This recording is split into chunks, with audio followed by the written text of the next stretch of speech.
Latest టెక్నాలజీతో చిన్న injection తో నన్ను పూర్తి ఆరోగ్యవంతురాలను చేశారు. Elite spine and pain management centre, Manikonda, Dilsukh Nagar. అందరికీ నమస్కారం, వెల్కమ్ టు అవర్ ఛానల్. ఇప్పుడు మనతో పాటు ఆధ్యాత్మిక గురువులు కిరణ్ శర్మ గురుగారు మనతో ఉన్నారు. ఆయనతో మాట్లాడదాం. నమస్కారం గురుగారు. నమస్తే తల్లి. గురుగారు, ఇప్పుడే అంటే ఆంధ్రాలో ఎలక్షన్స్ పోలింగ్ అయిపోయింది. ఎంత దారుణంగా జరిగాయి అనేది ప్రతి ఒక్కరికి కూడా తెలుసు. మరి ఇప్పుడు అంత దారుణ ఘటనలు జరిగిన తర్వాత ఆంధ్రాలో ఎవరు గెలిచే అవకాశం ఉంది అంటారు? ఒకటి మన ఛానల్ ద్వారానే చెప్పి ఉన్నాను నేను ఇదివరకు, తప్పకుండా ఎవరు గెలుస్తారనేది నేను గంటాపాదంగా చెప్పాను. మన యజమానులు కూడా గురుగారిని మళ్ళీ మనం డిబేట్ కూర్చోబెట్టాలన్నటువంటి టాపిక్ కూడా వచ్చింది.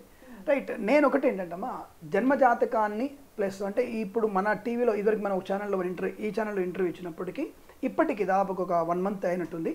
మరి ఈ డ్యూరేషన్లో నేను ఈ మన నలుగురి జాతకాలు ఎవరివి, పురంధరేశ్వరి గారు కానివ్వండి, జగన్ గారు కానివ్వండి, పవన్ కళ్యాణ్ గారివి, చంద్రబాబు నాయుడు గారివి మ్యాక్సిమం నేను ఒక పూర్తి స్థాయి ఇన్ఫర్మేషన్ తీసుకొని ఉన్నాను. సరే, వాళ్ళ వ్యక్తిగత జాతకాలని మీకు అనౌన్స్ చేయకపోయినా ఎవరు గెలుస్తారు అన్నటువంటి ప్రశ్న, దారుణమైన సంఘటనలు అనుకుంటున్నారు మనకి. అంటే ఇక్కడ ఏంటంటే ఎలక్షన్స్ ఎన్నికలైన తర్వాత అయినటువంటి సంఘటనలు కొన్ని మనకి చాలా ఇబ్బందులు కలిగించే విషయం వాస్తవం. అంటే కొన్ని చోట్ల ఓడిపోతామన్నటువంటి భయంతో కావచ్చు, కొన్ని చోట్ల అహంకారపూరిత మనస్తత్వంతో కావచ్చు. ఒక రాజకీయ నాయకుడు తన యొక్క ఉనికిని పక్కకి జరిపి, అంటే తన యొక్క స్థాయిని దిగజార్చుకొని ఒక ఓటర్ మీద చేసుకోవడం అనేది కరెక్ట్ కాదు. అది ఎట్టి పరిస్థితులకు కూడా ఎక్కడైనా సరే, అది తెలంగాణ ప్రాంతంలో కానీ ఆంధ్ర ప్రాంతంలో కానీ ఏ పార్టీ వారైనా సరే, ఒకవేళ అక్కడ టీడీపీ పార్టీ వారు ఒకవేళ అక్కడ ఆ ఓటర్ మీద చేసుకున్నా ఖండించవలసిందే. ఈవెన్ దో పవన్ కళ్యాణ్ అయినా సరే, ఎవరైతే ఉంది, మీరు సేవకులు మాత్రమే మీరు మాకు యజమానులు ఎప్పటికీ కాలేరు. మేము ఓటు అనేటువంటి ఆయుధంతో మిమ్మల్ని మాకు సేవ చేయమని నిలబెట్టుకున్నాం మేము. అటువంటిది ఒక ఓటర్ మీద చేసుకునేది అది ఎట్టి పరిస్థితి మేము ఎట్టి పరిస్థితి దాన్ని ఖండిస్తున్నాం. నేనైతే ఖండిస్తున్నాను, ఎందుకంటే ఒక ఓటర్గా నేను ఖండిస్తున్నాను దాన్ని. ఇక రెండవది దుర్మార్గపు చర్యలు. అంటే ఏం చెప్దాం అనుకుంటున్నారు అంటే, మన రాష్ట్రానికి ఏం చెప్దాం అనుకుంటున్నారు? ఇప్పుడు మేము ఇక్కడ తెలంగాణ ప్రాంతంలో ఉన్నప్పటికీ, మాకు ఓటు ఇక్కడ ఉన్నప్పటికీ కూడా మేము ఒక 10 ఏళ్ళ కలిసే ఉన్నాం, ఇప్పటికీ కలిసే ఉన్నాం, ఎప్పటికీ కలిసే ఉంటాం. ఎందుకంటే వాళ్ళతో మాకు అనుబంధం ఉంది, మాతో వాళ్ళకి అనుబంధం ఉంది. అంటే రెండు రాష్ట్రాలకి మీరు మధ్యలో వచ్చేసి మా ఇద్దరి మధ్యలో మీరు ఎటువంటి ప్రోపగండాలు చేయకండి, మా ఇద్దరిని విడదీస్తున్నట్టుగా ప్రయత్నించండి. భౌతికంగా మేము పక్కకు ఉన్నప్పటికీ కూడా మానసికంగా మేము అందరం కలిసే ఉన్నాం, మాకు ఎటువంటి పాస్పోర్ట్ లాంటివి అక్కర్లేదు, కాబట్టి మేము అందరం హాయిగా ఉన్నాం. అయితే ఇక్కడ నేను ఎందుకు ఖండిస్తున్నానంటే, ఏం చెప్దాం అనుకుంటున్నారు అంటే ఆంధ్రప్రదేశ్ గురించి బయట దేశం మొత్తానికి ఏం చెప్దాం అనుకుంటున్నారు?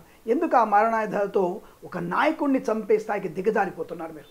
ఒకరినొకరిని పల్నాడు వైపులో కానివ్వండి, అటు ఇతరత్ర ప్రాంతాలు కానివ్వండి, ఎందుకు ఎటువంటి అరాచకం జరుగుతున్నది కనీసం ఇంగిత జ్ఞానం ఉన్నటువంటి, అరే మనం రాష్ట్రాన్ని పరిపాలించబోయేటువంటి వ్యక్తులు అనుకుంటున్నారు, పరిపాలించిన వ్యక్తులు అనుకుంటున్నారు, ఇద్దరు ఉన్నారు దాంట్లో. మరి అలాంటి వాళ్ళు ఎందుకు ఇటువంటివి చేస్తారో మాకు అర్థం కాలేదు.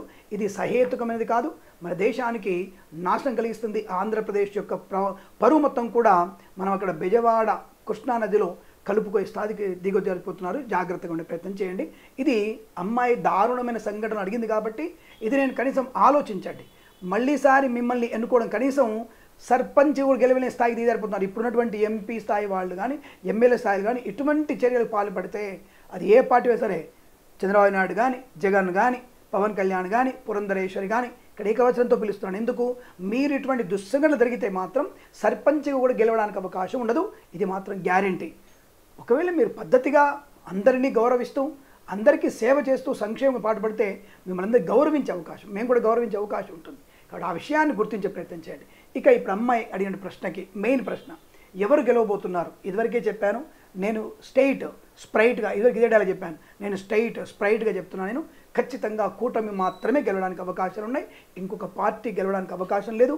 అందులో కూడా ఎంత గెలుస్తుంది అనేది చెబితే, పవన్ కళ్యాణ్ జాతకాన్ని, చంద్రబాబు నాయుడు గారి జాతకాన్ని మరియు పురంధరేశ్వరి జాతకాన్ని పరిశీలించినప్పుడు, తదుపరి జగన్ గారి జాతకాన్ని పరిశీలించినప్పుడు, జగన్ గారికి వచ్చేటువంటి వైఎస్ఆర్సీపీ అనేటువంటి పార్టీకి వచ్చేటువంటి స్థానాలు ఖచ్చితంగా చెప్పగలుగుతాను నేను, మీకు 32 నుంచి 45 స్థానాల వరకు మాత్రమే పరిమితమయ్యే అవకాశం ఉంది. ఈ విషయాన్ని గుర్తుంచుకోండి.